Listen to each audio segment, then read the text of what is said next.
Hello दोस्तों, आज मैं बात करने वाला हूँ एक ऐसे बिस्कुट के बारे में जिसे आपने कभी न कभी चाय में डुबोकर खाया जरूर होगा। तो दोस्तों, इस बिस्कुट का नाम पार्ले जी है।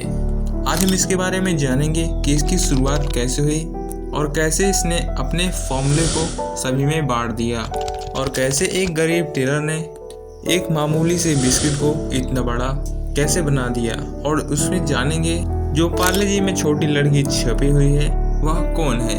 तो ये सब जानेंगे इस वीडियो में। तो वीडियो पसंद आए वीडियो को लाइक कीजिएगा, चैनल को भी सब्सक्राइब कीजिएगा और अच्छी जानकारी पाते रहिएगा। पार्ले का सबसे पहले बिस्कुट 1939 को मार्केट में लाया गया था, जिसका नाम पार्ले ग्लूको था। इन सभी स्टोरी को समझने के लिए हमें लेट 19th सेंचुरी में चलना होगा, जो कि ब्रिटिश राज में एक बिस्किट हुआ करता था, हंटली एंड पैल्मर्स, जिसका प्राइस काफ़ी हाई होता था, जिसे परचेज करने के लिए हर व्यक्ति के पास पैसे नहीं होते थे। यह बिस्किट बड़े से टीन के डिब्बे में आता था और इसे परचेज करके शासक के सिटी में पहुंचा दिया जाता था। कुछ हिंदू इसे परचेज कर पाते, लेकिन उनको यह बिस्किट खाने की इच्छा नहीं होती थी, क्योंकि इसमें ब्रेकर्स अंडे का उपयोग करते थे। इसी समस्या को देखते हुए 1998 दिल्ली के एक व्यक्ति लाला राधा मोहन ने हिंदू बिस्किट के नाम से एक कंपनी को स्टार्ट कर लिया, जिसमें वे अपर कास्ट के ही लोगों को काम करने के लिए रखे हुए थे। इस बिस्किट ने अच्छी खासी पॉपुलैरिटी भी पाई, लेकिन इसी बिस्किट की तरह कुछ और लोग भी इसी बिस्किट की नकल करके मार्केट में बेचने लगे, जिससे ओरिजिनल हिंदू बिस्किट को लॉस होने लगा। हिंदू बिस्कुट ने अपने लॉस को देखते हुए ब्रिटानिया से जाकर के मिल गए। 7 अगस्त 1905 को स्वदेशी आंदोलन के दौरान सभी अंग्रेजी वस्तुओं को त्याग करने का संकल्प चलने लगा, जिससे कई लोगों ने स्वदेशी के लिए कई दुकानें खोली। जिस आंदोलन से प्रभावित होकर गुजरात के एक टेलर मोहनलाल दयाल ने टॉफी और बिजनेस का व्यापार करने का सोचा। उनको टॉफी बनाने की जानकारी आधी ही थी, इसीलिए वे 1929 में जर्मनी में टॉफी मेकिंग टेक्निक सीखने के लिए चले गए और वहां से लौटते समय एक टॉफी बनाने की मशीन भी साथ लेकर आए। इस मशीन को उन्होंने मुंबई के विले पार्ले एरिया में एक फैक्ट्री को खरीदकर वहां पर लगाया। शुरुआती दौर में इनकी कंपनी में 12 लोग काम किया करते थे, जो कि इनके फैमिली मेंबर ही थे। अपनी कैपेसिटी के अनुसार सभी ने अपने अपने कार्यों को बांट रखा था। इनका सबसे पहला प्रोडक्ट ऑरेंज कैंडी था। फिर ये धीरे धीरे ग्रो करने के बाद 1939 में इन्होंने पार्ले ग्लूको नाम से एक बिस्किट तैयार किया।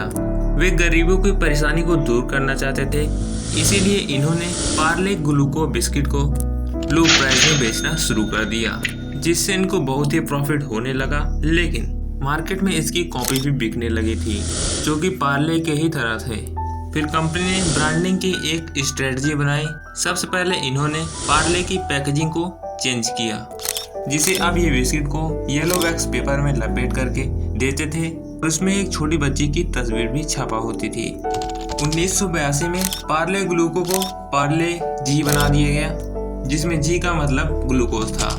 1998 में इसे टीवी प्रचार के माध्यम से बहुत ही बढ़ावा दिया गया। पार्ले जी का सबसे पहला ऐड यही था। हमको पता है जी, आपको पता है जी, सबको पता है जी, सबको पता है जी, बरसों से चाहत अपनी यही है जी, अपनी भी साथ भरे शक्ति भरे बरसों से पार्ले जी।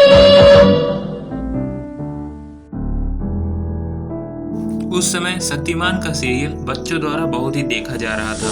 शक्तिमान सीरियल ने भी इस प्रोडक्ट को ज्यादा से ज्यादा बढ़ावा दिया। इनकी कुछ टैगलाइन ये है, आप ये भी देख सकते हैं। जी माने जीनियस, हिंदुस्तान की ताकत, रोको मत टोको मत। ये सभी टैगलाइन बहुत ही पॉपुलर हुई। पार्ले कंपनी ने बिस्किट के साथ साथ कैंडी, नमकीन भी बनाना शुरू कर दिया था। यहाँ पर कुछ लिस्टें दी गई हैं जो कि पार्ले जी के ही अंडर में आती हैं।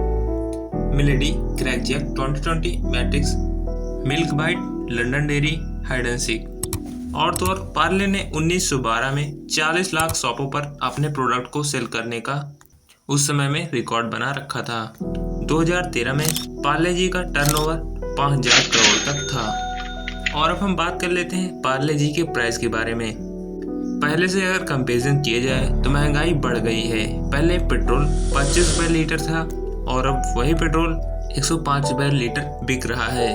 लेकिन पार्ले ने इसके प्राइस को कभी भी नहीं बढ़ाया है, भले ही इसकी क्वांटिटी को कम कर दिया है। पार्ले जी ने 4 रुपये में पहले 100 ग्राम बिस्कुट दिया करते थे, लेकिन अब 5 रुपये में 55 ग्राम ही बिस्कुट दिया जाता है। और अगर आपको लगता है कि पार्ले प्रॉफिट में नहीं है इसीलिए वो अपने दाम को नहीं बढ़ा रहा है तो आप इससे सरासर गलत हैं। पार्ले अपने बिस्किट के दामों को न बढ़ाते हुए बहुत अच्छी खासी कमाई कर रहा है। पार्ले इंडिया में ही नहीं अदर कंट्री में भी चल रहा है, जैसे USA, UK, Canada, Australia, New Zealand. इन सभी कंट्री में भी पार्ले जी का बोलबाला बना हुआ है। तो दोस्तों ये थी पार्ले जी की कहानी। अगर आपको यह वीडियो पसंद आया हो तो वीडियो को लाइक कर दीजिएगा, चैनल को भी सब्सक्राइब कीजिएगा ऐसी जानकारी पाने के लिए। पार्ले जी को लेकर के आपकी भी कोई यादें हैं तो कमेंट बॉक्स में जरूर लिखिएगा।